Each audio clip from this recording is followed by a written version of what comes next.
Ini adalah kisah mengenai peminggiran, diskriminasi, dan aneka penderitaan bahkan trauma yang dihasilkannya.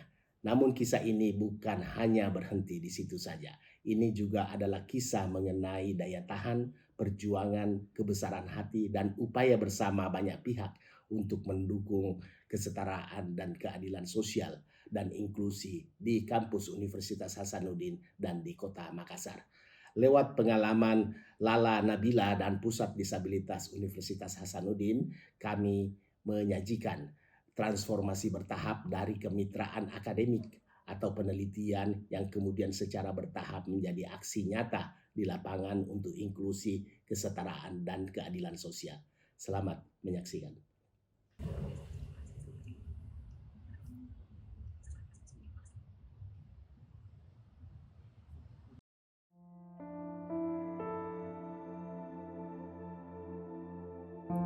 Halo, saya Lala.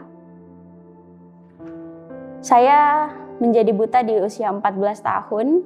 Orang tuaku tidak kaget, semua orang tidak kaget karena sebelumnya saya sudah divonis oleh dokter akan mengalami kebutaan karena kelinci peliharaanku. Tanganku ini adalah tangan yang disuntik ratusan kali sebab selama menjalani proses pengobatan, saya harus memeriksa darah setiap minggu, dimasukkan vitamin, dan masih banyak lagi. Dokter-dokter menghubungiku, mereka berkumpul. Saya harus menunggu berjam-jam di ruang tunggu poli dokter.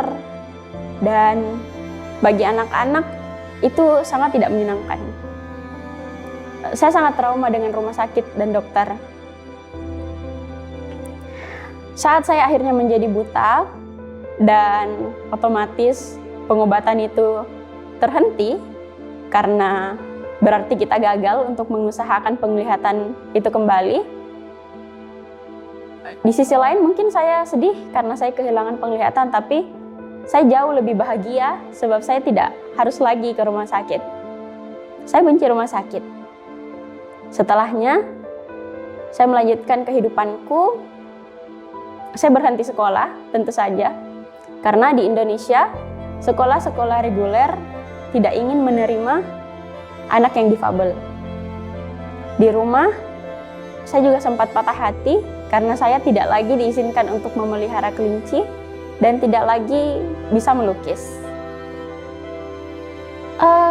Kehidupan kecilku sangat tidak membahagiakan karena orang tuaku bercerai sejak usiaku 5 tahun. Saya hanya sekolah 1 tahun di SLB itu karena saya merasa walaupun di sana saya punya banyak keluarga, ada kekurangan yang sangat penting.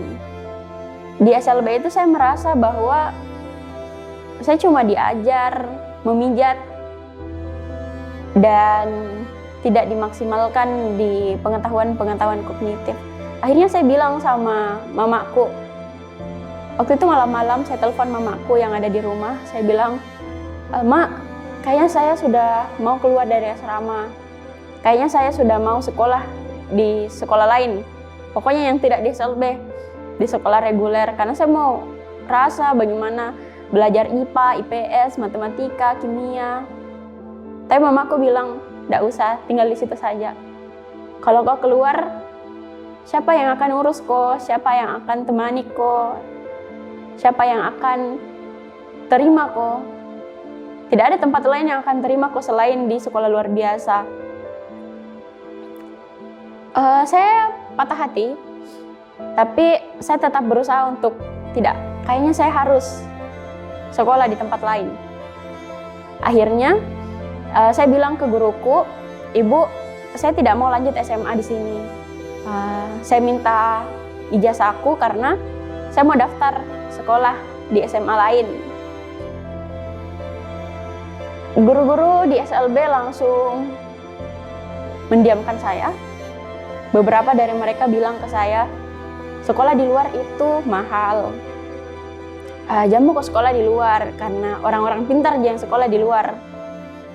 Yang sekolah di luar itu ya ada aja orang buta, tapi orang buta terpilih pi, yang kuat mentalnya, yang pintar dari yang lain. Dan satu lagi, kalau misalnya kau nanti tidak tahan di sekolahmu atau kau tidak lulus mendaftar di sekolah reguler, tidak bisa mau kau itu kembali di SLB dan tidak mau kak lagi terima kau di sekolah ini. Kalau sudah begitu, kau mau jadi apa?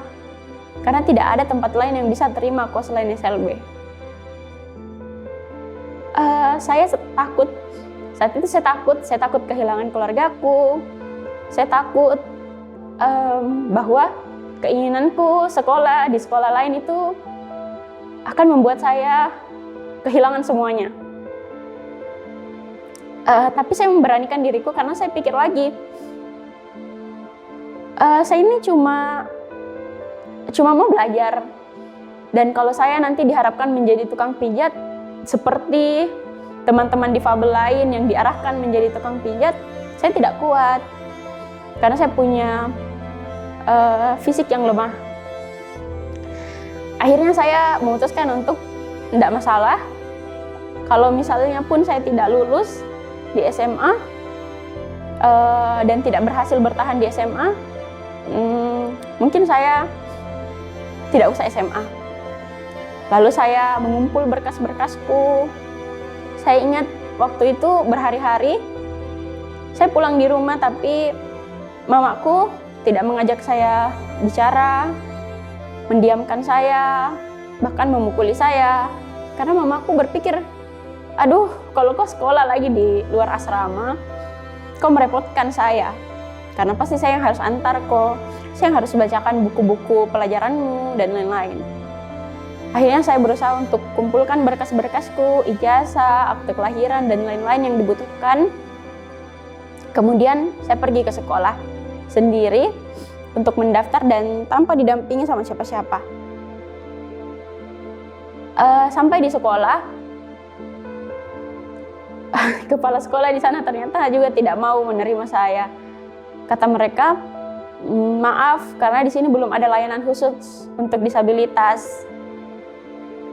Tapi karena untungnya saat itu pendaftarannya online, jadi saya tetap mendaftar online. Dan saya akhirnya lulus, masuk ke dalam SMA itu. Saya menjalani masa-masa SMA itu ternyata tidak kalah ringan. Karena setelah saya masuk ke SMA, guru-guru tidak ada yang mau bicara dengan saya. Guru-guru lagi-lagi mendiamkan saya. Dan akhirnya karena mungkin teman-temanku itu masih kecil ya, kita belum punya pegangan.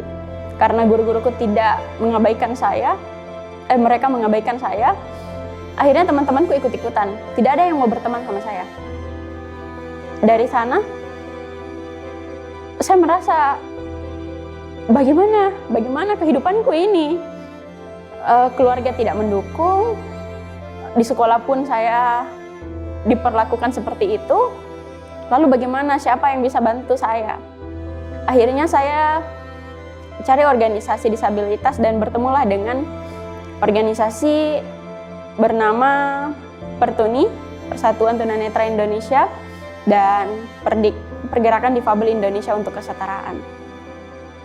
Waktu itu Perdik bikin semacam kursus singkat bagi remaja dengan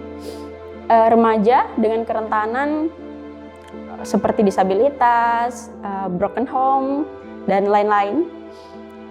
Kita dibawa untuk camping dan belajar soal isu kesetaraan. Di sana saya bilang di malam perpisahan bahwa sebenarnya saya tidak berharap camping itu akan berakhir karena di situ saya merasakan kembali punya teman.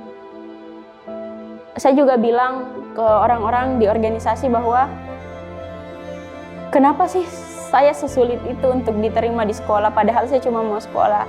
Saya cuma mau punya teman. Dari sana, saya pulang ke sekolah. Ternyata di sekolah selama saya tidak hadir itu, selama saya izin mengikuti camping itu, guru-guru membuat petisi untuk mengeluarkan saya dari sekolah. Wali kelas saya bilang bahwa tidak ada guru-guru yang mau menerima saya bersekolah di situ dan tidak ada guru-guru yang ingin mengajari saya. Mereka meminta saya untuk segera keluar dan pindah ke sekolah luar biasa. Saya mengadu ke organisasi disabilitas, Perdik, dan Perdik datang. Oleh Perdik saya diberitahu bahwa guru-guruku bilang, anak-anak yang bisa bersekolah di sana hanyalah anak-anak yang bisa melihat dengan 2 mata, mendengar dengan 2 telinga, berjalan dengan 2 kaki. Karena bagi mereka, kalau ada anak disabilitas yang sekolah di sekolah reguler, anak disabilitas ini akan menjadi beban, akan menjadi penghambat bagi teman-temannya yang lain. Karena otomatis teman-temannya akan membantu si anak disabilitas ini. Di situ saya hampir akan menyerah, karena saya merasa setiap hari itu sangat berat. Tidak ada yang bicara dengan saya, tidak ada yang mengajari saya, jadi saya datang ke sekolah hanya seperti patung, duduk sendirian, mendengarkan orang-orang berbicara dan sesekali mendengarkan guru-guruku sendiri mengata-ngatai saya. Tapi untungnya pandemi datang. Dan bagi orang lain mungkin pandemi itu adalah bencana, tapi bagi saya pandemi itu adalah titik balik di mana akhirnya saya tidak usah datang ke sekolah untuk belajar. Pembelajaran diadakan secara online.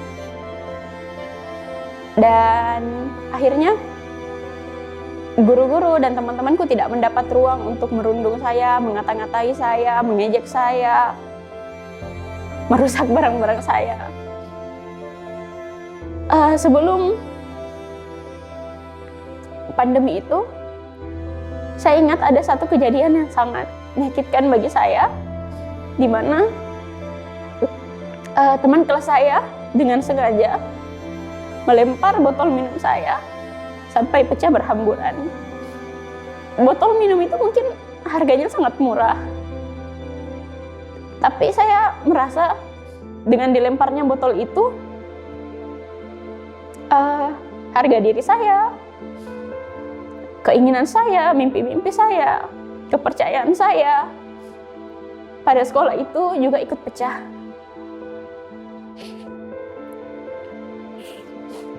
Dan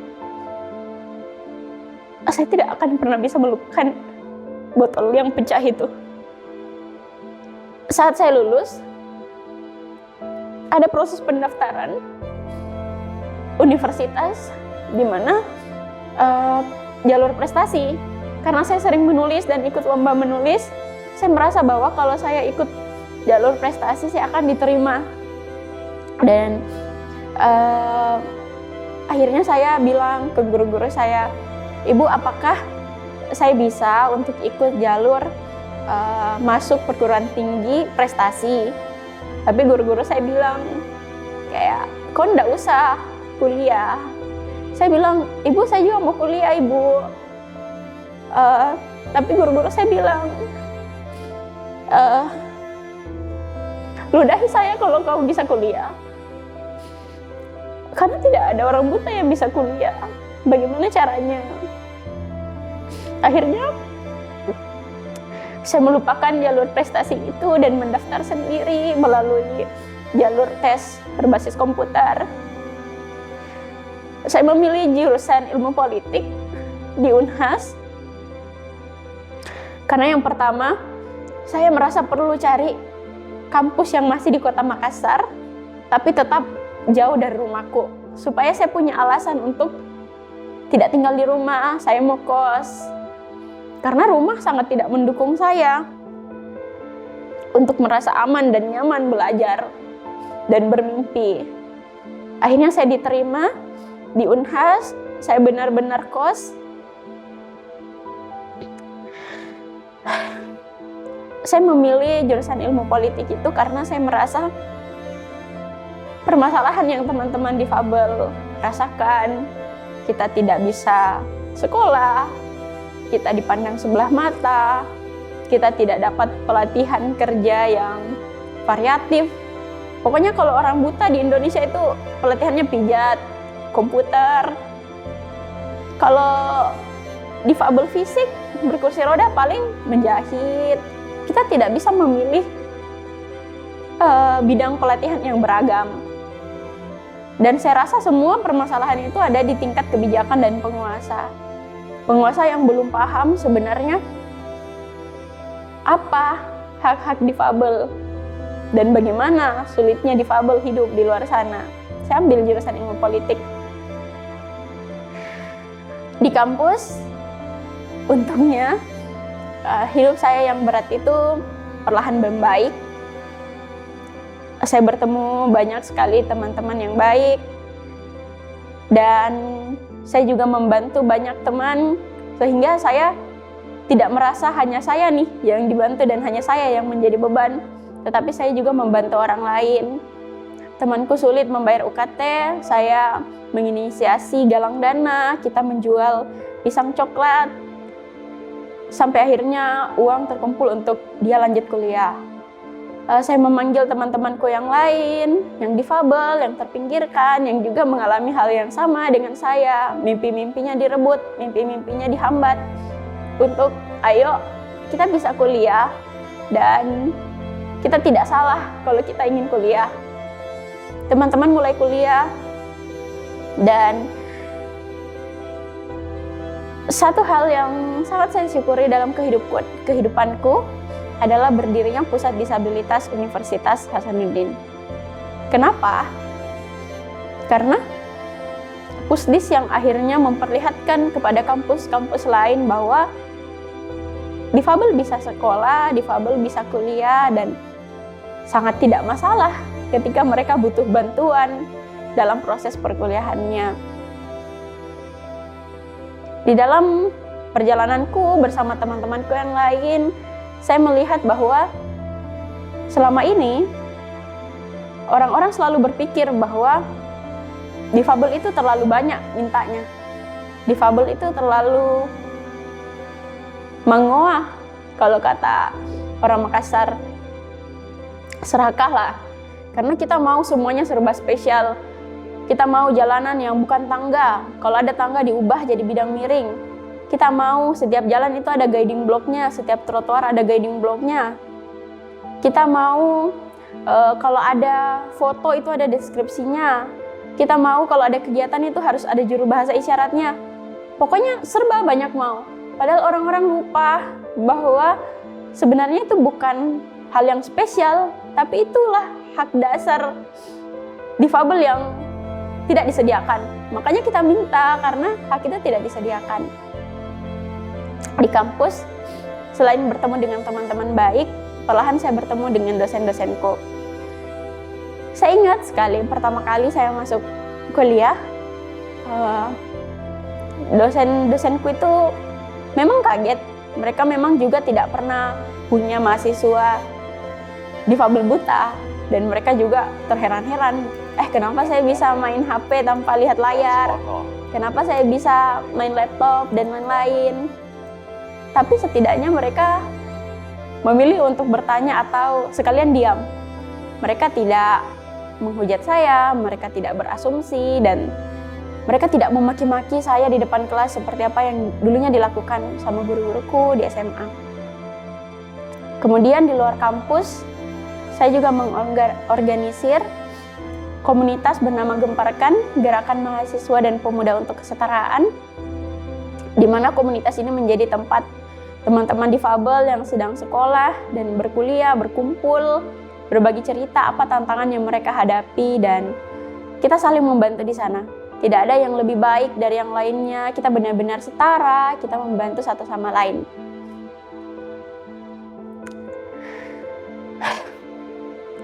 Dan selama kurang lebih 7 atau 8 tahun saya menjadi seorang buta, saya akhirnya sadar bahwa yang susah saat orang menjadi buta itu bukan hidup sebagai orang buta, karena gampang saja saya belajar masak dengan keadaan buta, saya belajar make up, saya belajar membersihkan rumah, saya belajar di kampus pakai pembaca layar dan lain-lain, itu gampang saja.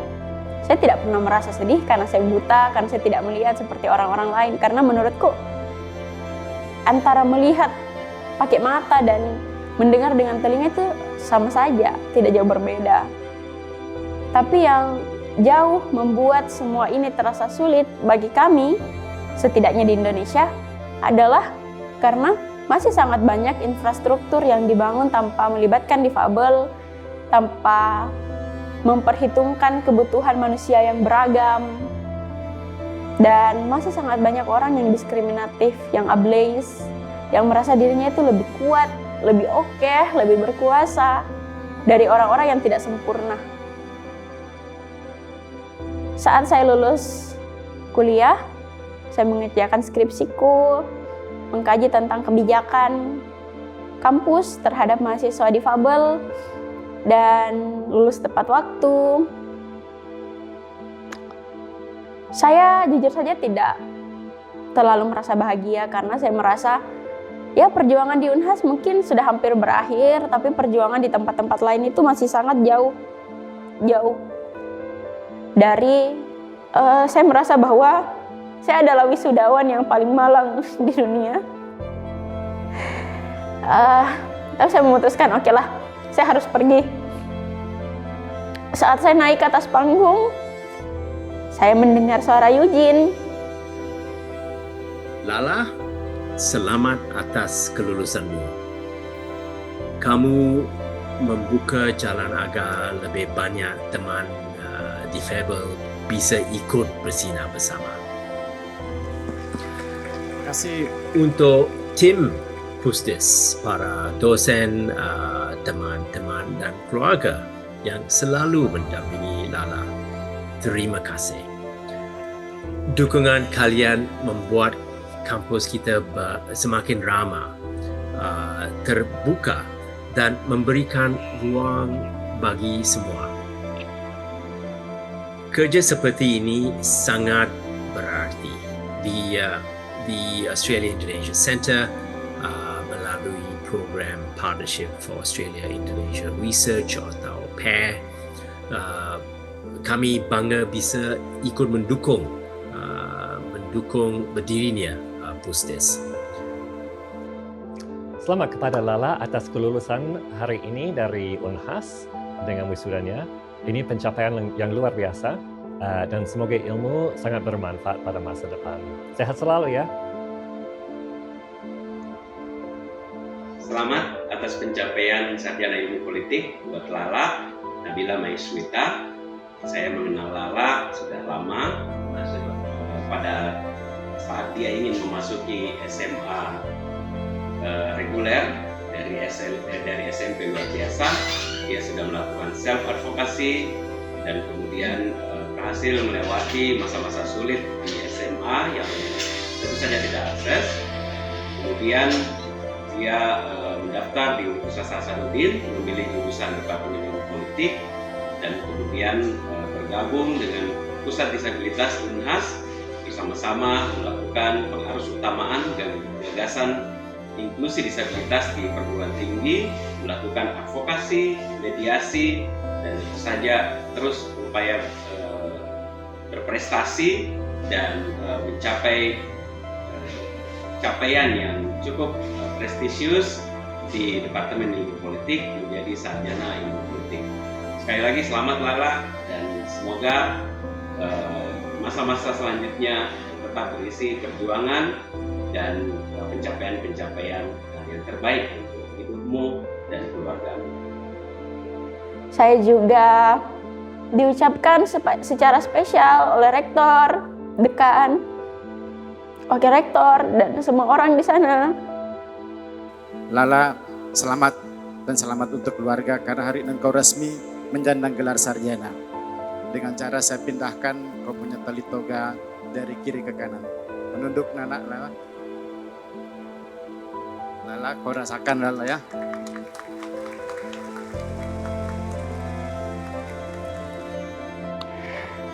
Sekarang saya sudah lulus kuliah dan juga sudah bekerja sebagai tim ahli di pemerintah Kota Makassar.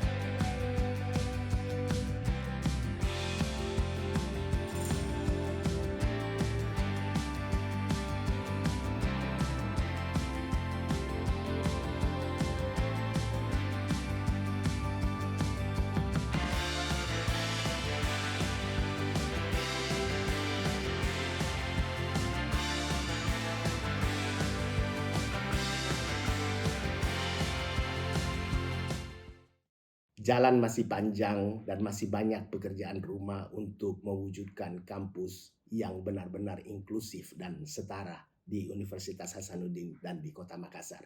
Namun inisiatif bersama banyak kalangan di Pusat Disabilitas Universitas Hasanuddin menunjukkan bahwa niat baik dan upaya bersama ini telah menemukan momentumnya.